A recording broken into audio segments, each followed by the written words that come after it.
Diddy's coming after Jaguar right after she witnessed him mistreat Cassie and reported on it. I mean, she called this out years ago. In particular, she talked about how Cassie didn't want to stay in a relationship with Diddy despite being paid $500,000 a month. Has anybody asked themselves about that shit? I mean, yeah, I'm sure a lot of people are asking about what's going on with it. They say it's goals. Yeah, a lot of people are looking at it as like that's the way the new relationship should work. What, to get paid? Yeah, She was getting $500K a month. She quit because he dropped her down. Yeah, I think that's where they're at with it now. No, but understand this. Think about this. And there are women in this room. Why would you quit? What the fuck is going on that $250,000 ain't enough? Ladies? Like, fuck the fact that he... I'm just saying, fuck the fact that he cut from 500 to 200. Who the fuck gives a shit? 200K? Who 250K? Who turning down 250K a month? What the fuck is going on in that relationship that 250K ain't enough? Could see some things. That ain't worth 250K. That's gotta be some dark shit. Like, people are not understanding that girl quit 250K. 4 million every quarter. Well, I'm sorry, $1 million every quarter. Shit. Now she was getting $2 million a quarter, but then she got, fuck you got going on. That's so deep that it ain't worth $1 million a quarter. They told a story about Cassie one time, and she was saying someone had asked her why she cut her hair, and she was like, Diddy said he just liked it that way. And they said when she answered the question, it was like she was in a trance. Like, she was just like, I just don't know. Diddy just said he would like my hair this way. And they was like so in awe, like how she didn't even have a thought about it. It was just what he wanted. Like, don't think that there aren't moments when I'm speaking honestly about that motherfucker that I pray that his children don't hear it. Because that's still their dad. I know what it's like to have a baby with a fucked up ass motherfucker. As much as I can't stand my ex-husband, I would never want my son to feel bad about either one of us being his parent. You know what I mean? Like, exactly. I would never want that. Exactly. But their father is the fucking devil. He the fucking devil. Hold that thought. Why do you think TD Jakes was at Puff Daddy's birthday party?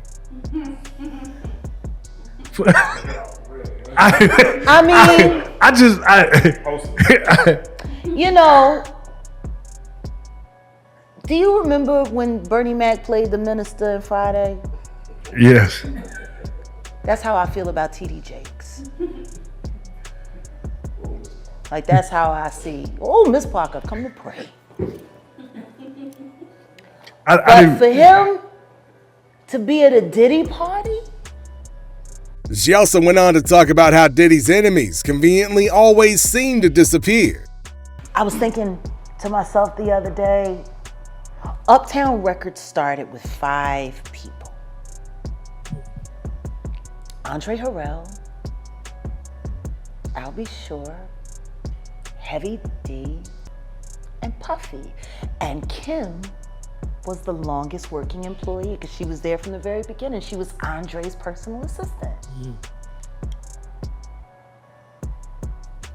Kim is dead. Heavy D is dead. Andre Harrell is dead. The only 2 left are Puffy and Al almost died. Isn't that interesting? That is interesting. Heavy D was found dead, face down in the heart attack. Andre Harrell, heart attack. Kim died from pneumonia, but there's the first coroner's report that said that she died. It was ruled a homicide, and they found toxins in her body to prove that she had been poisoned. You know, they have poisons that create heart attack and pneumonia. Then right after that, Al had a meeting, and I was going to meet up with him because we were in Vegas. And then the next thing you know, you want to know what they all had in common, though?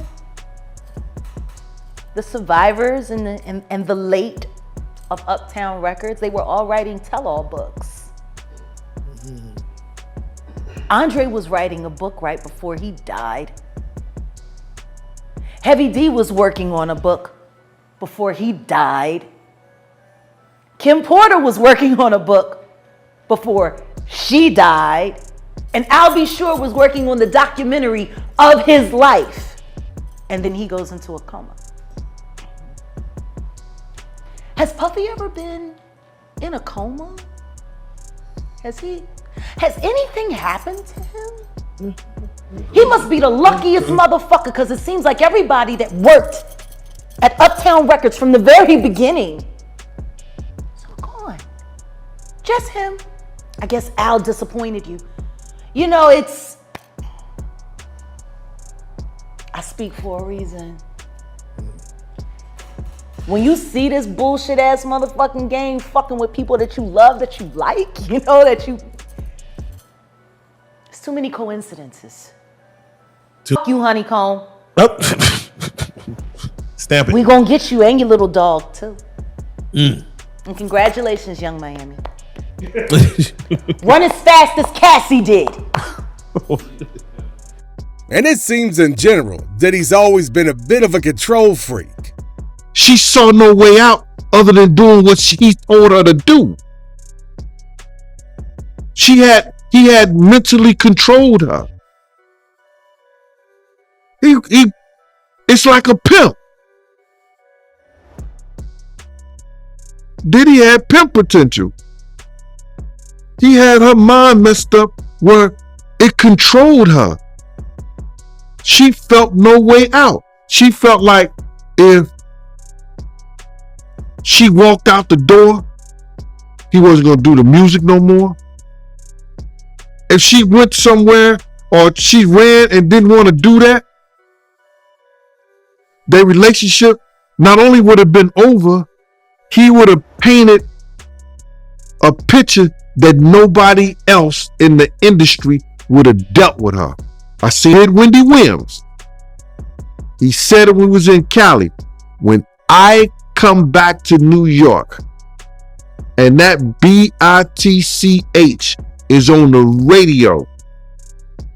This is Wendy Williams, the hottest radio host in New York City. When she put out those pictures of the dude pulling his pants down and it looked like some gay act that was going on, he got on the phone. He said, let me tell you this. When I get back to New York City, if she's on the radio station, he's talking to a radio executive. He said the same thing to he said, nobody that I deal with, nobody that I know is going to do anything with y'all. No business at all. It ain't going to be no artist, no nothing gonna come. He's telling people that at a radio station. When we got back to New York City, Wendy Williams was in Philly at a new station. Wow. That's the power he had. Recently, though, Jaguar writes come out to remind everybody that she was right, as well as drop quite a few bombshells on people. So, what are your thoughts on the show of Force, even not knowing? They did their job. He's a sex worker. He's got guns and he's got semen-coated VHS tapes. And it's been a crazy year. But the reason why, even right now, your old interview that you did last year is trending even crazier because you're almost like, not Nostradamus, but Nostradamus. What you have said, not only in our interview, but on your own personal lives. Yeah. Which gets shadow banned constantly. Yeah, things start coming to fruition. Yeah. To where you targeted certain people in that interview, and now you're seeing, I don't want to even say downfall, but you're seeing that target that you put on people's backs. I'm seeing integrity. Wow. Show up. Wow. You know, The day of the raid, Yeah. I got a lot of notifications. I got a lot of ads. I got a lot of mentions. I got a lot of phone calls.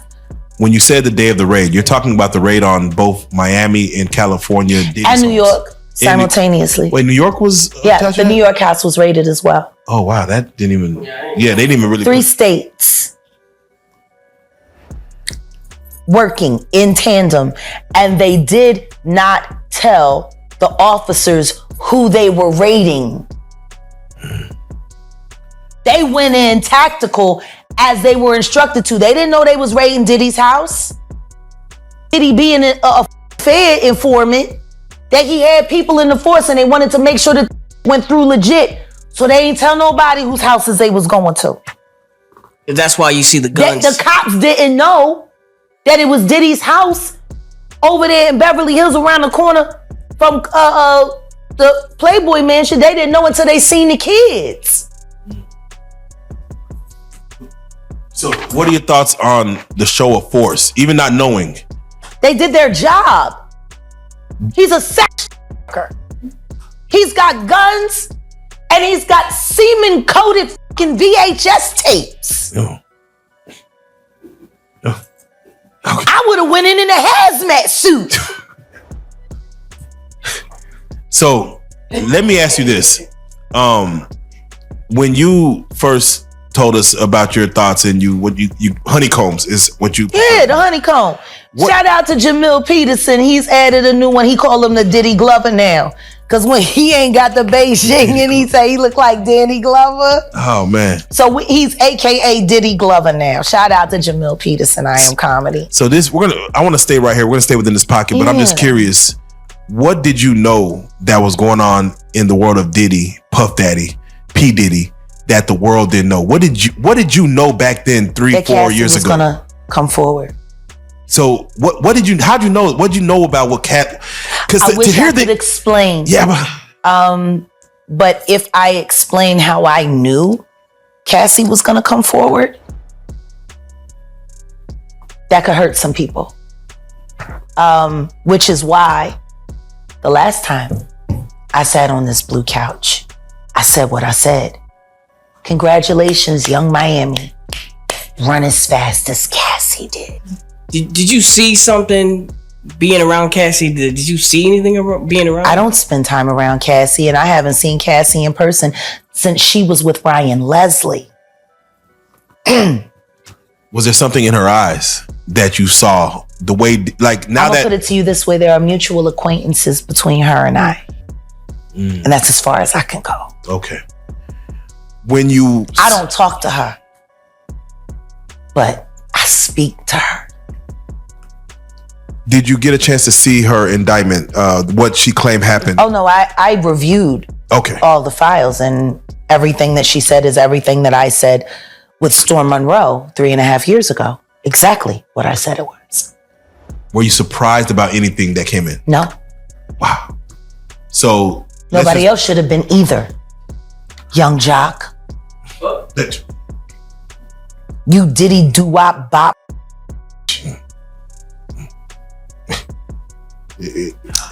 You. Because you told the truth, Jock. And then after Diddy called you, you went back and tried to clean it up. But your all about is off the steep. Have you ever been to a P Diddy party? Yeah, several. Many. Honestly. And so, can you take us through like what goes on, like when you were there? What did I say when y'all asked me about why was the TD Jakes at the Diddy party? Yeah. What'd I say? Money and sex. That's correct. Were you surprised that there were so many cameras in his houses? No. That he's recording these. Of course, he is the J. Edgar Hoover of hip hop. Okay. Y'all done seen him put on the pyramid with a skirt? The Cassie lawsuit makes for some pretty grim reading. Now, the lawsuit claims that Diddy committed a lot of acts of abuse, including rape, violence, and forced intercourse with male sex workers. Cassie describes the mogul, president of her previous label and then romantic boyfriend, as a textbook abuser enticing her into what she initially thought was a fatherly protective relationship, only to find herself in an unequal and violent sexual relationship. Diddy allegedly intimidated her by blowing up a man's car, dangling a friend over a 17th floor balcony, and ordering her to carry his revolver in her purse. She never went to the police because she was afraid it would merely give Mr. Combs another excuse to hurt her. Now, Diddy naturally refuted all the charges. Cassie, Miss Cassandra Ventura, was held down by Mr. Combs and endured over a decade of his violent behavior and disturbed demands. According to the complaint, for Ms. Ventura, the dark times were those that she spent trapped by Mr. Combs in a cycle of abuse, violence, and sex trafficking. Now, Diddy initially exhibited romantic interest in Cassie in 2006, according to the lawsuit, when his makeup artist mentioned that he was interested. Soon after, the young celebrity is alleged to have fallen into his jet-setting, drug-fueled lifestyle. When they started dating, Diddy and his inner entourage supposedly had complete control over her life. Now, according to the lawsuit, persons close to Bad Boy Records founder covered up physical evidence. Beatings were witnessed by Mr. Combs' staff and employees, according to the lawsuit, but no one dared to speak up against their frightening and ferocious boss. Cassie claimed she never went to the police because she heard it would give Diddy an excuse to hurt her. In one episode of assault in 2009, he allegedly kicked her repeatedly in the face, causing her to bleed, then ordered his staff to hide her in a hotel room. Every time she hid, Mr. Combs' vast network of corporations and affiliated entities found her, and those who worked for Mr. Combs' companies implored her to return to him, the complaint said. Many went as far as to explicitly state that her failure to return to Mr. Combs would hinder her success in the entertainment industry. Cassie experienced memory loss, suicidal tendencies, and excessive substance usage during her connection with Diddy, according to the lawsuit. The court documents detail an occasion in which MRI data was sent directly to Diddy. The action identified Diddy, whose real name is Sean Combs, and his affiliated corporate organizations, Bad Boy Entertainment, Bad Boy Records, Epic Records, Combs Enterprises, and Doe Corps, implying widespread involvement in the claims. Cassie requested unspecified compensatory damages, too. Now, Cassie also claims that Diddy compelled her to participate in freak-offs, an arrangement in which she had no option but to organize and perform sex acts with male sex workers while he masturbated. Now, Gene Deal has seemingly corroborated the abuses that Diddy inflicted on Cassie, too.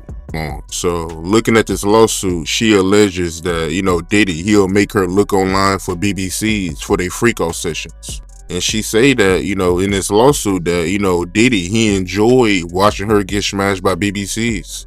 So, what you think about that? Do you think she was the only one getting banged by him? Do you think this man had this woman search for prostitutes online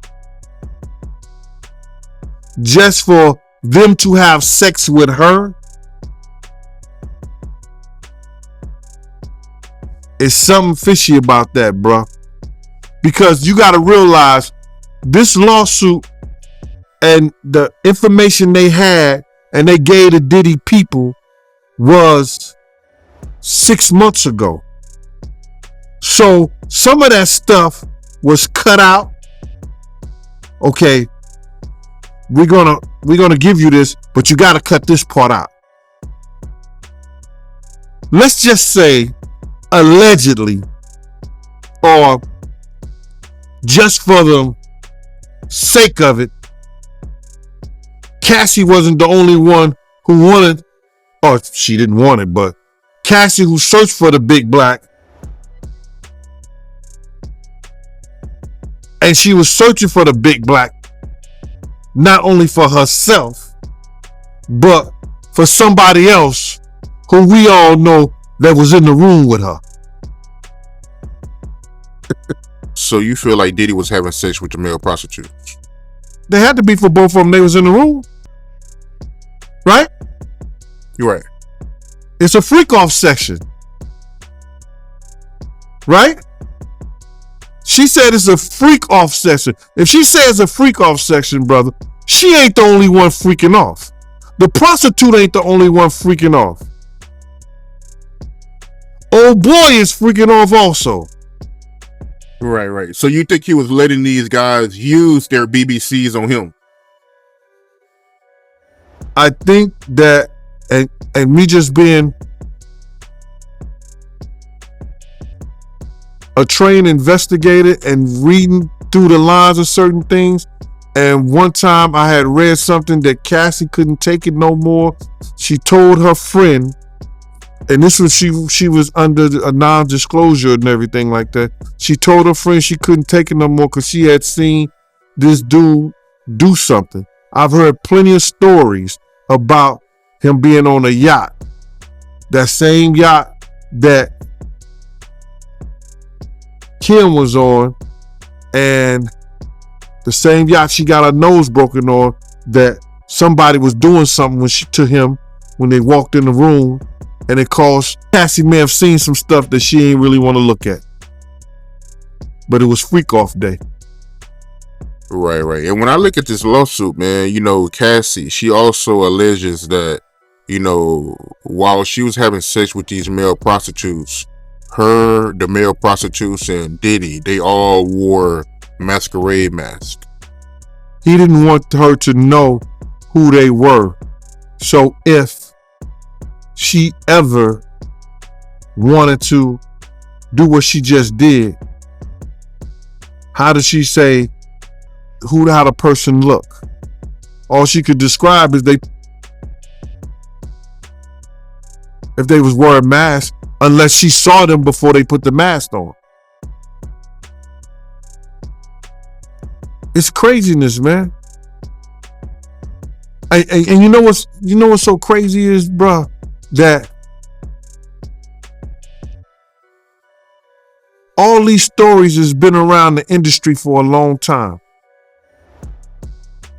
All these industry people know that Diddy been acting like this and doing this and try to engage other men into sexual acts with a story that he was trying to get Chris Brown. There's stories about, The encounters persisted for years in high-end hotels around the country, with some occurring as frequently as once a week, according to the lawsuit. Diddy documented the meetings using phones and video. Now, Cassie tried to delete film from her phone, but was unsuccessful. Once, she was forced to see footage on a flight that she believed that she deleted. Following a faux, in 2016, he allegedly paid a hotel $50,000 to remove hallway CCTV film showing an inebriated Diddy throwing glass vases at Cassie as she attempted to flee after he gave her a black eye. She'd used huge amounts of drugs to disassociate during these horrific encounters, including ecstasy, cocaine, GHB, ketamine, marijuana, and alcohol in excessive amounts. Now, Cassie said that excessive substance usage led to addiction. The complaint claimed that Diddy blew up Kid Cudi's automobile in 2012 as punishment for the Up Up and Away rapper's brief romance with Cassie. Diddy once stated that he would target him. Around that time, according to the lawsuit, Kid Cudi's car exploded in his driveway. Now, Cudi corroborated Cassie's account in a statement released through his publicist. Now, this is all true, he informed the New York Times.